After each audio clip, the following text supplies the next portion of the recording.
શાંતિ 11/6/2026 આજના મીઠા બાબાના મધુર મહાવાક્ય.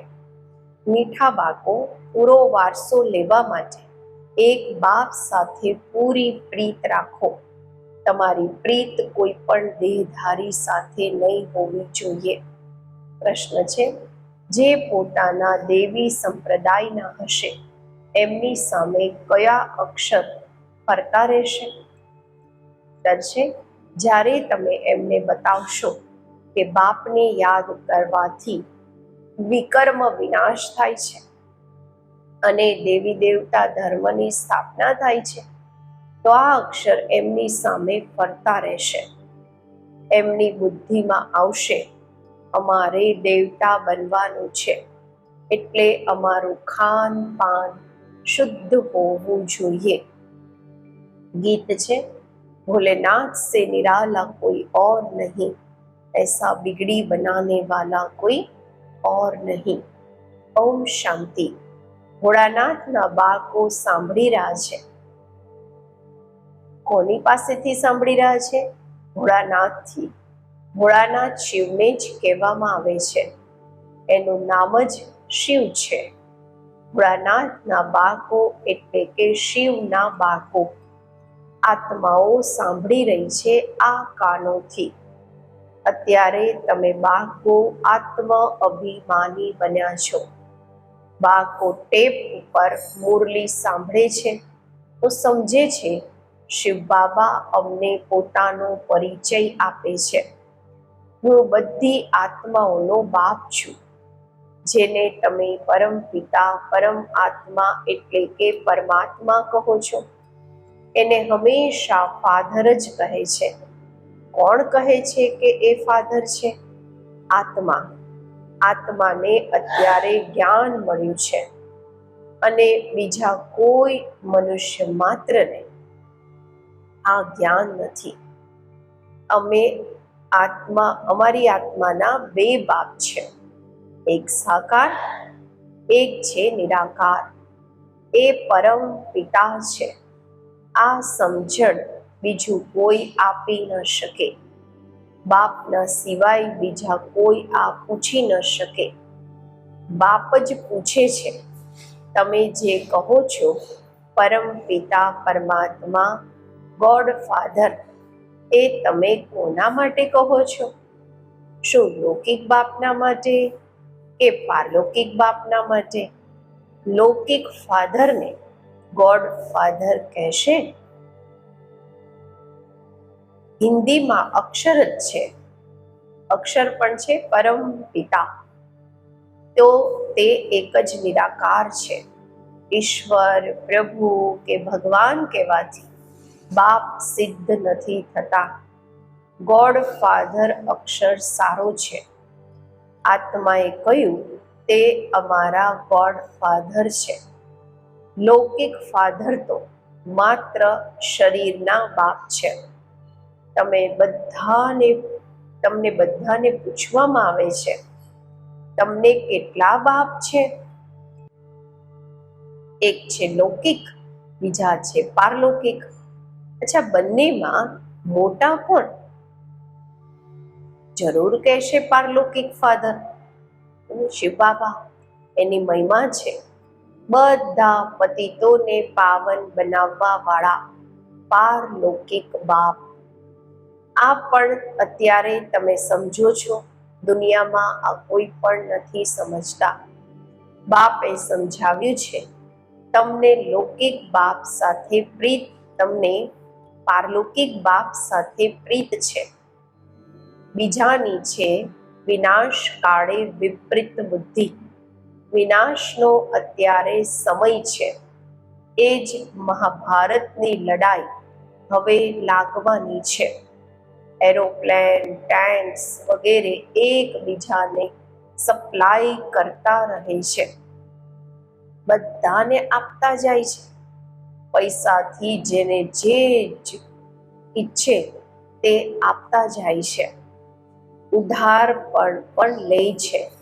તો પ્લેન, બાબા કહે છે, બારૂદ વગેરે આ બધું ખરીદે છે.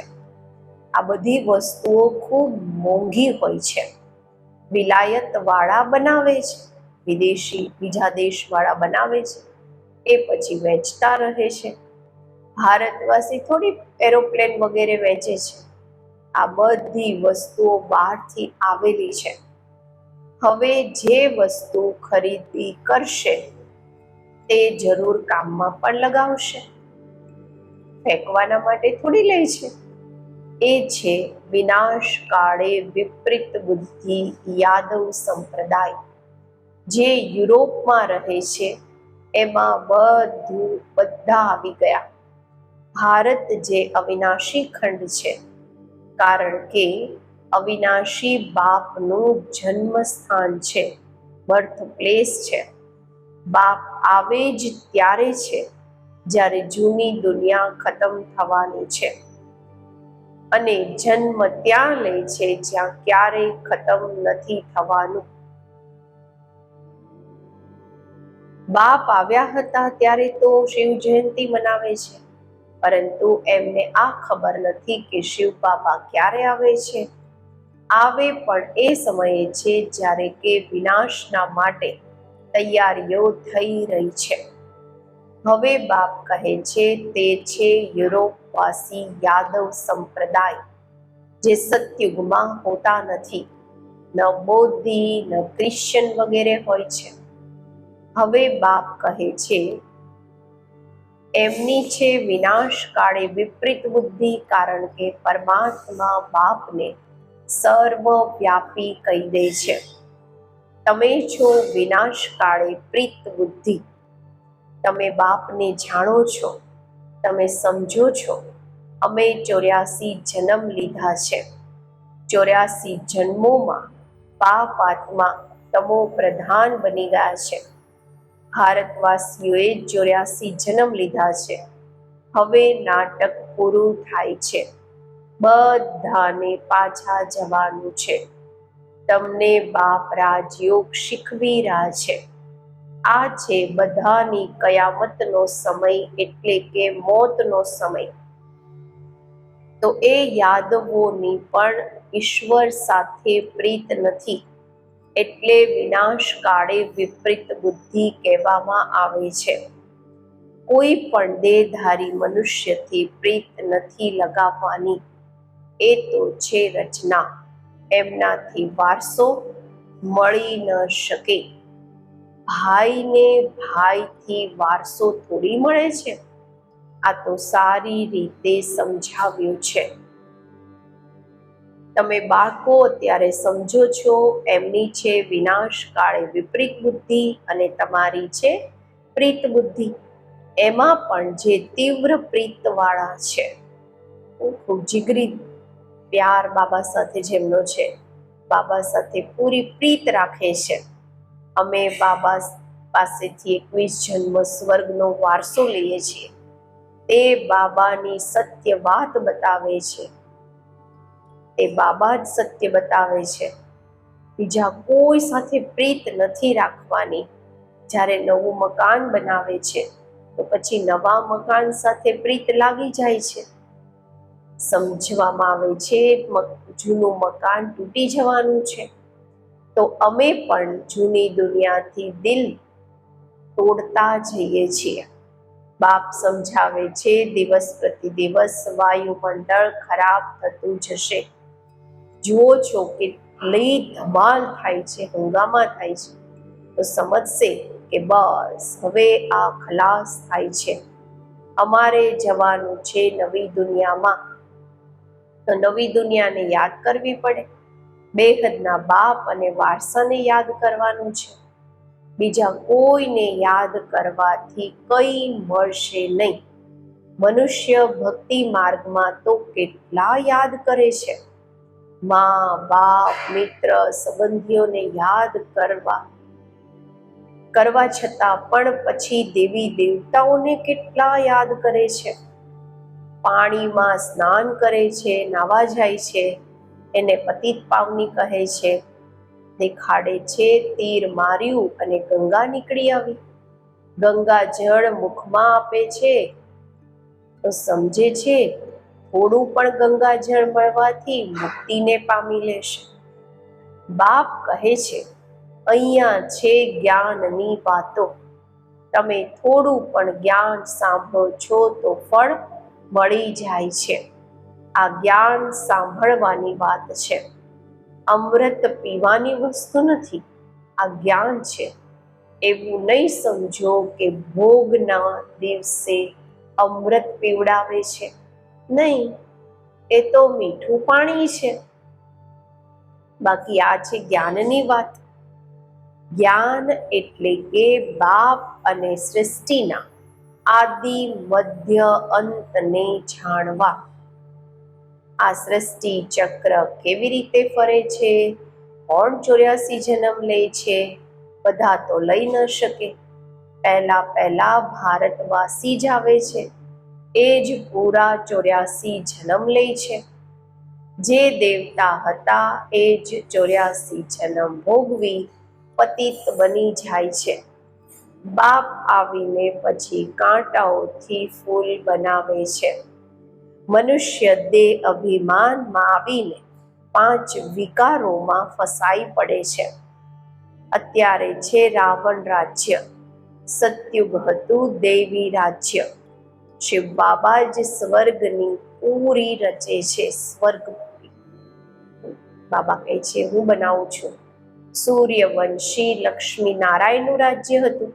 અત્યારે તમે જાણો છો સ્થાપના થઈ રહી છે. વિનાશ કાળે પ્રીત બુદ્ધિ છે એટલે વિજયી છે. આખા વિશ્વ પર તમે વિજય મેળવો છો. આ સારી રીતે યાદ રાખવાનું છે. અમે ભારતવાસી જે અત્યારે કળિયુગમાં છે તે પછી બદલાઈને સ્વર્ગમાં જશે. જૂની દુનિયાને છોડવાની છે. આ વિકારી સંબંધ, આને બંધન કહેવામાં આવે છે.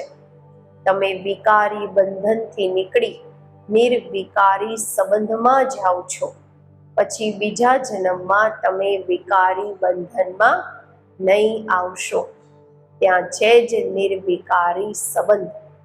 આ સમયે મનુષ્ય, આ સમયે આસુરી બંધન છે. આત્મા કહે છે અમારી શિવ બાબા સાથે પ્રીત છે. તમારા બ્રાહ્મણોની પ્રીત છે, કારણ કે યથાર્થ રીતે જાણો છો. બાપને, સૃષ્ટિ ચક્રને જાણી તમે પછી બીજાને સમજાવો છો. જેટલા જે બીજાને સમજાવશે તે અનેકોનું કલ્યાણ કરશે. જે વધારે સમજે છે તે હોશિયાર છે. ઊંચું પદ પણ એ જ પામે છે. સર્વિસ ઓછી કરે છે તો પદ પણ ઓછું પામશે, નીચું પામશે. પતિત તો આખી દુનિયા છે. દરેકને પતિતથી પાવન થવાનો રસ્તો બતાવવાનો છે. બીજો કોઈ ઉપાય નથી. યાદથી જ વિકર્મ વિનાશ થશે. જે દેવી સંપ્રદાયના છે એમની સામે આ અક્ષર ગુંજશે, વાગશે.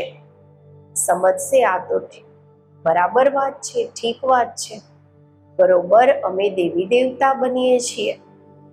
અમારું ભોજન પણ શુદ્ધ જોઈએ. દેવી ગુણ પણ અહીંયા ધારણ કરવાના છે.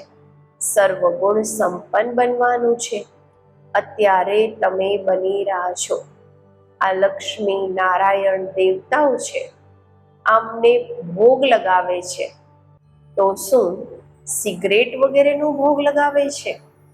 સિગરેટ પીવા વાળા ઉચ્ચ પદ પામી નથી શકતા. આ કોઈ દેવી વસ્તુ નથી. સિગરેટ પીશે કે લસણ, ડુંગળી વગેરે ખાશે તો વધારે જ નીચે ઉતરશે, ઉતરતા જશે, નીચે પડશે. કહે છે આ છોડવાથી તબિયત ખરાબ થઈ જાય છે. બાપ કહે છે શિવ બાબાને યાદ કરો. આ આદતો બધી છોડી દો તો તમારી સદગતિ થશે. સિગરેટની આદત તો ઘણાઓમાં રહે છે. સમજણ આપવામાં આવે છે. દેવતાઓને ક્યારેય પણ આ ભોગ નથી લગાવવામાં આવતો. તો તમને આમના જેવું અહીંયા જ બનવાનું છે. તમે ચીચી વસ્તુઓ ખાતા રહેશો તો તે વાસ આવતી રહેશે. સિગરેટ કે શરાબ પીવા વાળાઓથી દૂરથી જ વાસ આવે છે. તો તમને બાળકોને દેવી ગુણ ધારણ કરવાના છે, વૈષ્ણવ બનવાનું છે. જેમ વિષ્ણુની સંતાન છે, તમે વિષ્ણુ અર્થાત દેવી સંતાન બનો છો. અહીંયા છો તમે ઈશ્વરીય સંતાન. આ તમારો સર્વોત્તમ જન્મ છે. દેવતાઓથી પણ ઉત્તમ તમે છો. તમે બીજાને પણ ઉત્તમ બનાવવા વાળા છો. આ છે બેહદના બાપની મિશનરી. ક્રિશ્ચિયન લોકોની મિશનરી હોય છે, એનું એક લક્ષ્ય, એનું એક ધ્યેય હોય છે. પોતાના ક્રિશ્ચિયન ધર્મમાં અનેકોને કન્વર્ટ કરે છે. આ છે ઈશ્વરીય મિશનરી. તમે શુદ્રથી બ્રાહ્મણ ધર્મમાં કન્વર્ટ થઈ પછી દેવતા ધર્મમાં કન્વર્ટ થઈ જાઓ છો, બદલાઈ જાઓ છો. તમે જાણો છો અમે શુદ્રથી અત્યારે બ્રાહ્મણ બન્યા છીએ. તમે જીતે જી મર્યા છો, પછી જઈને દેવતા બનશો. ગર્ભથી જન્મ મળશે. અહીંયા તમને બાપના ધર્મના બાળક બનાવ્યા છે. બાપે આપણને ધર્મના બાળક બનાવ્યા છે, ધર્માત્મા બનાવવા. બાપે તમને પોતાના બનાવ્યા છે. બાળકોને બાપ શીખવે છે, બ્રાહ્મણથી પછી દેવતા બને છે. આ મનુષ્ય કેટલા ઊંચા છે! આમનામાં બધા દેવી ગુણ છે. જ્યારે તમે આત્મા પવિત્ર બની જશો તો પછી શરીર પણ પવિત્ર જોઈએ. જૂના શરીરને ખતમ થવાનું છે. પછી તમને નવું શરીર સતો પ્રધાન જોઈએ. સતયુગમાં 5 તત્વ પણ સતો પ્રધાન બની જશે. બાપ કહે છે તમે શુદ્ર વર્ણમાં હતા, અત્યારે પછી બ્રાહ્મણ વર્ણના બન્યા છો, પછી દેવી વર્ણમાં આવશો. 84 જન્મ લે છે ને! બ્રાહ્મણ વર્ણને ગુમ કરી દીધું છે. હવે બાપ શુદ્રથી બ્રાહ્મણ બનાવી પછી દેવતા બનાવે છે. અત્યારે તમે બ્રાહ્મણ છો. ચોટી બાજોલી હોય છે ને, ગુલાટ લગાવે છે ને, અત્યારે બ્રાહ્મણ છે, પછી દેવતા, ક્ષત્રિય, પછી બ્રાહ્મણ બનશે. આને ચક્ર કહેવામાં આવે છે. અત્યારે તમે બ્રાહ્મણ વર્ણમાં છો. આ નોલેજ અત્યારે છે. પછી તો પ્રાલબ્ધ મળી જશે, ત્યાં સદા સુખી રહેશે. 21 જન્મ નંબર 12 આ સમયના પુરુષાર્થ અનુસાર કોઈ રાજાઈ કુળમાં, કોઈ પ્રજામાં જશે. રાજાઈ કુળમાં સુખ ખૂબ છે, પછી કળાઓ ઓછી થાય છે. તમને 84 જન્મોનું જ્ઞાન મળે છે, સ્મૃતિ આવી છે. બાપ આવીને સમજાવે છે, મીઠા મીઠા બાળકો, તમારે અત્યારે 84 જન્મ પૂરા થયા છે. કોઈએ 84 જન્મ, 80, 50 કે 60 જન્મ પણ લીધા છે. સૌથી વધારે તમે ભારતવાસી સુખ જુઓ છો. આ ડ્રામામાં તમારું નામ બાલા છે, ફેમસ છે, રોશન છે. દેવતાઓથી પણ તમે ઊંચા છો. તમે જાણો છો અમે સો પૂજ્ય બનીએ છીએ. સતયુગમાં અમે કોઈને પણ પૂજતા નથી, ન અમને કોઈ પૂજે છે. ત્યાં અમે છીએ જ પૂજ્ય. પછી કળાઓ ઓછી થતી જાય છે. અમે પૂજ્યથી પછી પૂજારી બની માથું ટેકવીએ છીએ. દ્વાપરમાં અમે પૂજારી બનવાનું શરૂ કરીએ છીએ. અંતમાં પછી બધા વ્યભિચારી બની જાય છે. આ શરીર 5 તત્વોનું બનેલું છે. એની બેસીને પૂજા કરે છે તો એને કહેવામાં આવે છે ભૂત પૂજા. દરેકમાં 5 ભૂત છે. દેહ અભિમાનનું ભૂત, પછી કામ ક્રોધનું ભૂત. ભૂત સંપ્રદાય કહો અથવા આસુરી સંપ્રદાય કહો, વાત એક જ છે. બાપ આવીને પછી દેવી સંપ્રદાય બનાવે છે. બાપ આવે છે ભૂતોથી છોડાવવા. અને પોતાની સાથે યોગ લગાવી દેવતા બનાવે છે. ગુરુ નાનકે પણ મહિમા ગાઈ છે કે પરમ પિતા પરમાત્માએ મનુષ્યોને દેવતા બનાવ્યા, એ જ પતિતોને પાવન બનાવવા વાળા છે. અચ્છા, મીઠા મીઠા સિકેલધા બાળકો પ્રત્યે માતા પિતા બાપ દાદાના યાદ પ્યાર અને ગુડ મોર્નિંગ. રૂહાની બાપના રૂહાની બાળકોને નમસ્તે. આપણે રૂહાની બાળકોના રૂહાની બાપને નમસ્તે. ધારણા માટે મુખ્ય સાર. પહેલું છે, બ્રાહ્મણથી દેવતા બનવાના માટે જે પણ ચીચી આદતો છે એ બધાને છોડવાની છે. શૂદ્રોને બ્રાહ્મણ ધર્મમાં કન્વર્ટ કરી બદલીને દેવતા બનાવવા માટે ઈશ્વરીય મિશનના કાર્યમાં સહયોગી બનવાનું છે. શરાબ, સિગરેટ કે જે પણ ગંદી આદતો છે તે કાઢી દેવાની છે.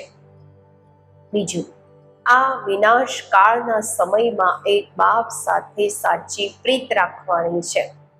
જૂનું મકાન તૂટવાનું છે એટલે એનાથી દિલ કાઢીને નવા સાથે લગાવવાની છે. આજનું વરદાન, શ્રેષ્ઠ કર્મ દ્વારા સિમરણ યોગ્ય બનવા વાળા યોગયુક્ત યુક્તિયુક્ત ભવ. તમારું એક એક કર્મ જેટલું શ્રેષ્ઠ હશે એટલા જ શ્રેષ્ઠ આત્માઓમાં સિમરણ એટલે કે ગાયન કરવામાં આવશો. ભક્તિમાં નામનું સિમરણ કરે છે, પરંતુ અહીંયા જે શ્રેષ્ઠ આત્માઓ છે એમના ગુણો અને કર્મોનું ઉદાહરણ બનાવવા માટે સિમરણ કરે છે. તો તમે શ્રેષ્ઠ કર્મોના આધાર પર સિમરણ કરવા યોગ્ય બનતા જશો. આના માટે યોગયુક્ત બનો. યોગયુક્ત બનવાથી દરેક કર્મ, શબ્દ કે કર્મ, દરેક સંકલ્પ, શબ્દ કે કર્મ યુક્તિયુક્ત અવશ્ય હશે. એનાથી અયુક્ત કર્મ કે સંકલ્પ થઈ નથી શકતા. આ પણ કનેક્શન છે. સ્લોગન છે, નિમિત્ત અને નિર્માણ ચિત્ત આ જ સાચા સેવાધારીના લક્ષણ છે. અવ્યક્ત ઇશારા, સદા હર્ષિત રહેવા માટે પોતાની નેચરને, સ્વભાવને સરળ બનાવો, સહનશીલ બનો. સરળચિત્ત નેચર હશે તો હર્ષિત રહેવાની સાથે નયનોથી, મુખથી અને ચલનથી મધુરતા પ્રત્યક્ષ રૂપમાં દેખાશે. ક્યારેય મુખથી કટુ વચન નહીં નીકળશે. એમનું દિલ, દિમાગ, બોલ બધું એક સમાન હશે. દિલમાં એક, બોલમાં બીજું. આ સરળતાની નિશાની નથી. અંદર એક, બહાર બીજું. બાબા કહે છે સરળતાની નિશાની નથી.